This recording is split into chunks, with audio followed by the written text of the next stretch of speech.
국내외 제약바이오 산업의 트렌드를 분석하고 투자의 방향성을 잡아보는 바이오앤에너지 메가트렌드 시간입니다. 이번 시간에는 백악관 행정명령에서 바이오 시장과 관련해 구체화되고 있는 내용들 자세하게 한번 알아보고요. 또 성장 가능성이 높은 기업들도 확인해 보도록 하겠습니다.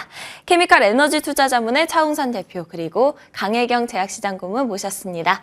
안녕하세요. 네, 안녕하십니까. 네, 먼저 강혜경 고문님, 지금 미국 백악관 행정명령에서 바이오 시장에 관련해서 어떤 내용들이 구체화되고 있는지가 좀 궁금합니다. 4경 원 정도 규모가 될 것이다라고 하던데 관련해서 어떤 분야를 좀 봐야 될까요? 예, 이제 큰 시장 미국에서 얘기하는 바이오 시장이 4경 원 규모가 되기 때문에 여기서 이제 좋은 기회를 우리가 좀 찾아봐야 될 텐데요. 바이오 시장 이 4경 원에서 우리가 찾아야 될 거는 바이오의 테슬라, 우리가 이제 바슬라를 찾아야 될 것 같습니다. 바슬라. 네. 네.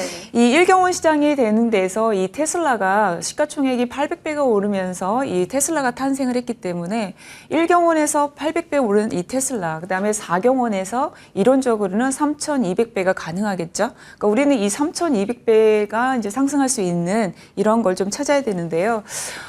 이제 이 미국이 생각하는 거에 있어서 좀 큰 그림으로 설명을 좀 드리겠습니다. 그림을 좀 우리가 같이 보게 되면 미국의 물가 상승률하고 국제 그 유가 추이에 대한 거를 좀 볼 수가 있는데요.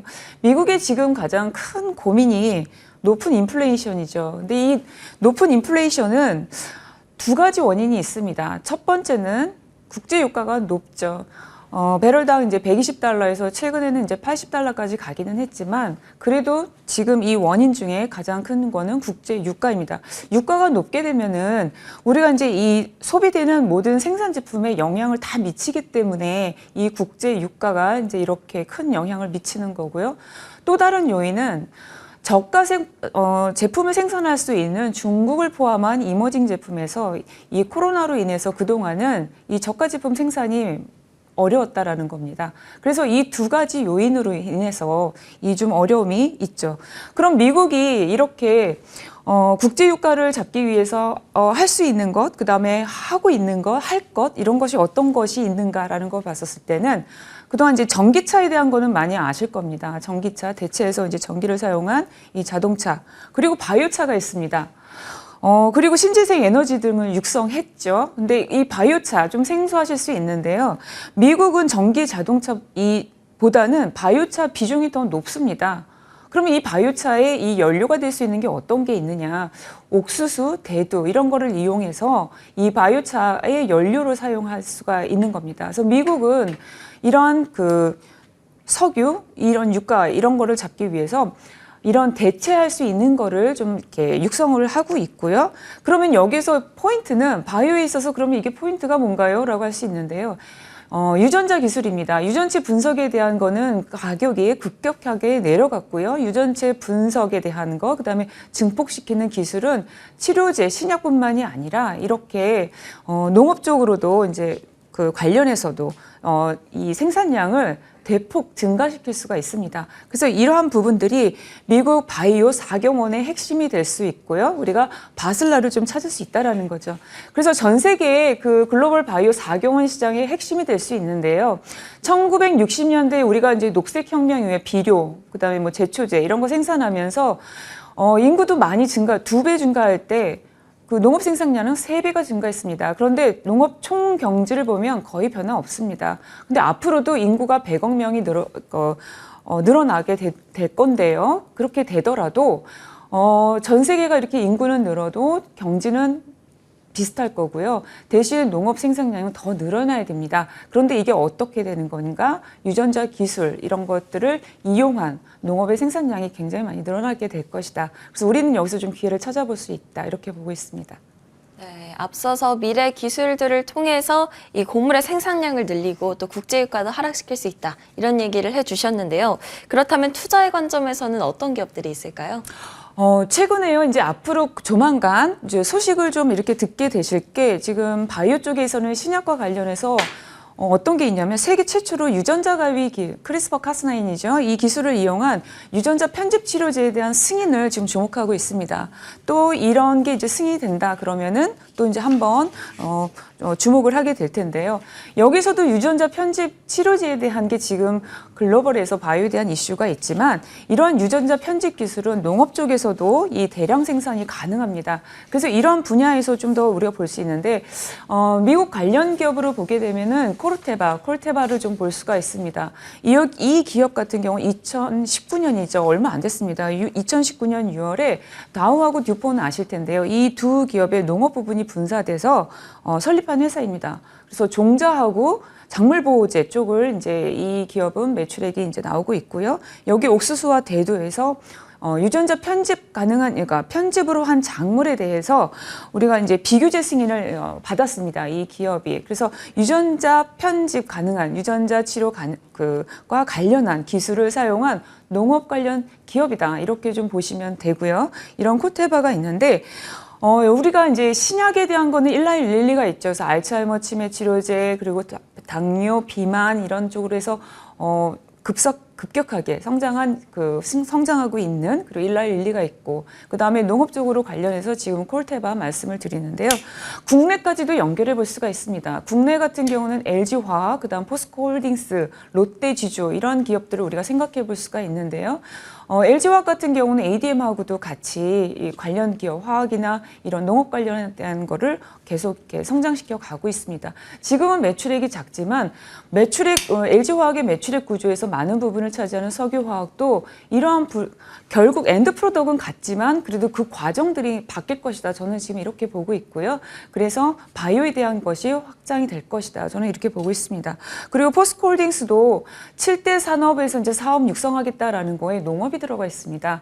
이러한 부분을 좀 주의 깊게 보셔야 되고요. 그다음 세 번째 롯데지주인데요. 롯데지주는 올해 1월 있었던 JP모건 헬스케어 컨퍼런스에서 이제 발표를 했죠. 앞으로 롯데바이오로직스가 CDMO 쪽으로 사업을 성장할 것이다. 이런 발표를 했고요. 여기는 항체 치료제 그리고 세포 유전자 치료제를 얘기를 하고 있습니다. 또 유전자 치료제가 들어가죠. 그러니까 이 유전자 치료제가 신약 쪽으로는 유전자 치료제, 유전자 편집 치료제, 그다음에 그 진단과 관련한 것들도 있을 수 있지만 이렇게 농업과 관련해서 미국에서 이런 그 생산량 그 곡물에 대한 생산을 대폭적으로 이렇게 늘릴 수 있는 이러한 기술들이 지금 시작이 됐다. 그래서 미국이 얘기하는 4경원 시장이 된다. 이렇게 보시면 좋을 것 같습니다. 네, 주목할 기업으로 농업 바이오 업체인 코르테바 꼽아주셨고요. 또 국내 기업들로는 LG화학, 포스코홀딩스, 그리고 롯데지주 꼽아주셨습니다. 이번에는 관련해서 차홍선 대표님께 질문을 드리도록 하겠습니다. 방금 강혜경 고문님께서 LG화학 그리고 포스코홀딩스 이 두 기업을 얘기해 주셨는데요. 이 두 기업들의 관심을 가져야 할 또 다른 이슈들이 또 있다고요? 예, 앵커님 이제 질문해 주셨는데 네. 하나 질문 하나 드리면 그 바이오차 처음 들어보셨죠? 바이오차 들어보기는 했는데 구체적으로 뭔지는 잘 모릅니다. 그렇죠. 네. 그러니까 흔히들 보면은 전기차 들어보셨잖아요. 네. 지금 뭐 전기차 소재 가지고 지금 난리도 아니지 않습니까? 이제 양극재부터 시작해서 그다음에 이제 휘발유차, 경유차가 있을 것이고. 그래 보면은 잠깐 이제 두 단계로 설명을 한번 드릴게요. 앞에 LG와 포스코홀딩스와 관련된 거니까 두 단계로 설명을 드리면 네. 전기를 생산하는 데는 크게 보면은 여러 가지가 있는데, 이렇게 미국이 옛날에 그런 거 있었습니다. 예를 들면은 우리나라는 태양광 분야의 1등입니다. 그러니까 태양광으로 전기를 생산하는데 1등인데, 근데 미국은 그때 당시에 미국은 항상 포트폴리오를 염두한다 보시면 돼요. 그래서 항상 상대 계정이 있다고 보시면 돼요. 그래서 원자력이나 석탄에서 그 다음에 태양광이나 풍력으로 전기를 생산하는데. 미국이 그때 내세웠던 카드가 뭐냐면은 셰일가스의 혁명이었어요. 2014년도에.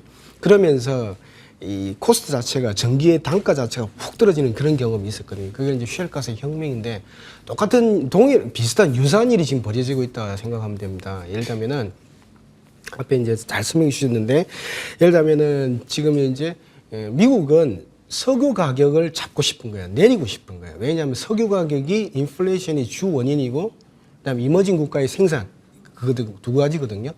그런데 이제 첫 번째 석유 가격을 내리려면 어떻게 되냐면은 그래서 대항마가 전기차를 키우는 거죠. 그 대표적인 게 테슬라 아닙니까? 테슬라부터 시작해서 여러 가지 소재를 키우는데 여러분들이 생소할 수는 있는데 지금도 바이오 디젤 에탄올은 많이 들어가고 있습니다. 첨가되고 들어가고 있는데 그 비중이 전기차보다도 높은 비중 나라가 두 나라가 있는데 지구에서 미국하고 브라질이에요. 큰 농토를 바탕으로 옥수수 대두, 그러니까 옥수수랑 콩을 생산하다 보니까 바이오 디젤, 바이오 에탄올, 바이오 디젤을 많이 만들어내는 겁니다. 미국은 전기차에 등록돼서보다 바이오 디젤, 에탄올 쓰는 비율이 좀 높은 나라가 미국이에요. 그러면 미국으로 봤을 때는 전기차도 한국을 통해서 많이 키우겠죠. 한국 들어오라는 거잖아요. 자꾸 미국에. 그러면서 전기차도 많이 육성하겠지만 거기에 대해서 또 포트폴리오를 구성하는 게 바이오차를 키우겠다는 게 더 키우겠다. 왜?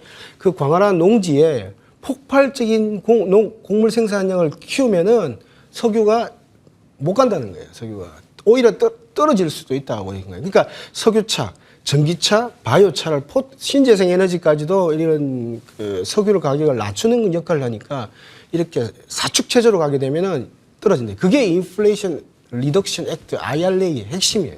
그래서 포트폴리오를 해서 석유 가격을 내리겠다는 게 그게 미국의 전략이다 이렇게 보시면 될 것 같아요. 그런 관점에서 보시면 되는데 그런데 재미있게도 우리나라의 LG화학이라든지 포스코홀딩스 같은 경우는 이 전기차라든지 전기차 소재를 가장 잘하는 기업 두 기업이잖아요.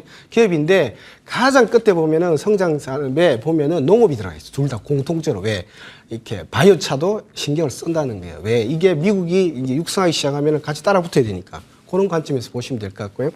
근데 이런 기업이 공통적으로 보면 삼축 체제로 가고 있잖아요. 첫째가 보면은 캐시카우가 화학하고 철강이 있잖아요. 두 번째는 뭐가 있습니까? 아까처럼 전기차라든지 전기차 소재를 잘하잖아요. 하나는 리튬, 뭐 양극재, 그다음에 배터리를 참 잘하는 그런 형태가 있고 마지막 끝에 있는 게 농업 바이오가 다 붙어 있다 이렇게 보시면 될 것 같아요. 그런데 농업 바이오도 좋고 전기차도 좋은데 지금 이제 단기적으로 크게 모멘텀이 발생한 거는 이 화학과 철강이라고 보고 있습니다. 그래서 보면은 지금 이제 보면은 중국 보시면 알겠지만은 지금 이제 화학과 철강이 이런 거예요. 보면은 주가가 보면은 이 붉은색이 제일 위에가 이제 중국 기업들의 중국 화학의 완웅화라는 기업이고, 그 다음에 LG화학이고, 그 다음 포스코홀딩스고, 바오산 강철인데 다 상방향으로 털고 있잖아요. 뭔 소리냐면은 지금 현재 저도 28년째, 7년째지만 이런 경험이 없었다는 거예요. 64억 명이 일제히 소비에 들어가는 이런 엄청난 시장이 지금 발생한 거예요. 왜? 코로나 때문에 전부 다 묶여 있었던 거예요. 이머징은 왜냐하니까 이게 사백신을 맞다 보니까 효과가 떨어지다 보니까 못 풀었다는 거예요. 못 풀었는데 64억 명이 지금부터 소비를 시작하는 거예요. 일제히 소비를 들어가는 그런 시장이 있습니까? 선진국 해봐야 14억 명밖에 안 돼요. 64억 명이 화학과 중진국적 제품인 화학과 철강을 일제히 소비 들어가고 일제히 생산을 들어가요. 근데 생산은 더 재미있는 게 우리나라는 이제 원료를 공급하잖아요. 공급하는데 14억 인구의 선진국이 한 7억 명 정도 분량이 뭐냐면 이머징에서 들어와야 되는데 왜냐하니까 78억 중에서 우리나라가 가동률이 10% 떨어졌거든요. 아시아 국가들이. 그러면은 14억 중에서 7억 정도도 먹여 살려야 되고, 이머징 64억을 먹여 살려야 되는데, 그러면 생산을 일제히 64억을 위해서 한다고 하면 생각해 보세요. 가동률이 일제히 올라간다고 생각해 보세요. 제가 볼 때는 2023년은 화학과 철강의 해가 아니겠냐 이렇게 보고 있는데, 또 재미있는 현상은 뭐냐면, 그러니까 제품가, 이거 보시면 알겠지만은, 이게 고무가격인데, 화학 같은 경우는 완전히 틀어가 올라가 다 오고 있죠. 그 고점 부분에 지금 들어가 있고, 철강도 돌아서고 있잖아요. 그래서 64억 인구가 풀렸다. 그게 이제 가격으로 보시면 알게 되실 것 같고. 근데 이제 지금 이제 보면은, 그래서 이제 2021년랑 유사하게 그런 LG화학이라든지 LG화학 화학 부문이라든지 포스코홀딩스의 2021년 실적을 제가 볼 때 넘어가거나 육박하는 실적이 나올 것 같다. 이렇게 보고 있습니다. 근데 이제 재밌는 거는 뭐냐면은 이렇게 이제 64억 돌았을 때 워렌 버핏의 전략을 한번 저번에 시간에 다 말씀을 드렸는데 한번 따라갈 필요가 있을 것 같아요. 워렌 버핏 그분이 이런 중국의 BYD를 10년 이상 보유하고 있는 참 그런 전기차에 굉장히 조예가 있는 분인데 왜 옥시덴탈 페트롤리움이라는 이런 그러니까 소위 말하는 옛날 올드한 패션을 샀을까? 왜 석유를 샀을까? 근데 석유가 지금 보면은 그러니까 미국이 열린다 해가지고 얼마 됐습니까? 미국이 열린다 해서 20에서 80불까지 지금 4배 정도 올랐잖아요. 옥시덴탈 페트롤리움은 8배나 순식간에 올라가 버렸습니다. 그래서 미국이 오픈된다, 유럽이 오픈된다에 따라서 석유 가격을 샀는데 제가 볼 때는 워렌 버핏의 전략을 한번 따라 해본다면은 아시아, 즉 64억 인구가 이머징 국가들이 그 백신, 그 mRNA 백신, 파이자, 모더나를 못 맞아가지고 지금 열지도 못하는 그런 국가들이 64억 명이 일제히 소비에 들어가고 일제히 생산에 들어가고 그 생산 제품의 일부분은 선진국한테 줘야 고물가를 잡을 거 아닙니까? 그죠? 그래서 지금 현재 요런 아시아가 열린다, 64억 명이 열린다 이런 거를 감안해 볼 필요가 있다 이렇게 보고 있고, 마지막 그림이 재미있습니다. 뭐냐면은 이게 주가에 연동하고 있는 그림인데 그 다음 장입니다. 옥시덴탈 순이익인데 요 그림을 다음 장을 보시면 재밌는데 뭐냐면은 미국이 열린다, 유럽이 열린다. 그래서 옥시덴탈 페트롤리움을 샀잖아요, 오렌 버핏이. 그래서 8배의 수익을 났어요. 웨스트레이크라는 미국의 화학기업조차도 지금 현재 한 3배 정도의 시가총액이 올랐단 말이에요. 올랐는데 이 붉은색이 문제예요. 붉은색이 뭐냐면 아시아 기업들, 예를 들면 우리나라 같은 뭐 LG화학이나 포스코홀딩스도 있고 있을 수도 있고 중국의 화학기업들도 있을 수 있는데 이게 뚝 떨어진 거예요. 왜? 64억 명이 입을 잠궈버린 거예요. 왜? 소비를 안 한 거예요. 생산도 안 했는데. 근데 지금 현재 64억 명이 지금 코로나에 풀렸기 때문에 일제히 소비한다? 제가 볼 때는 올해는 화학과 철강의 해가 되지 않을까. 저 그렇게 보고 있습니다. 예.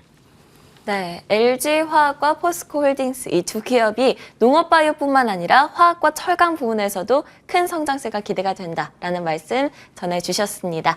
지금까지 케미칼 에너지 투자자문의 차홍선 대표 그리고 강혜경 제약시장고문 모시고 이야기 나눠봤습니다. 오늘도 감사합니다. 네, 감사합니다.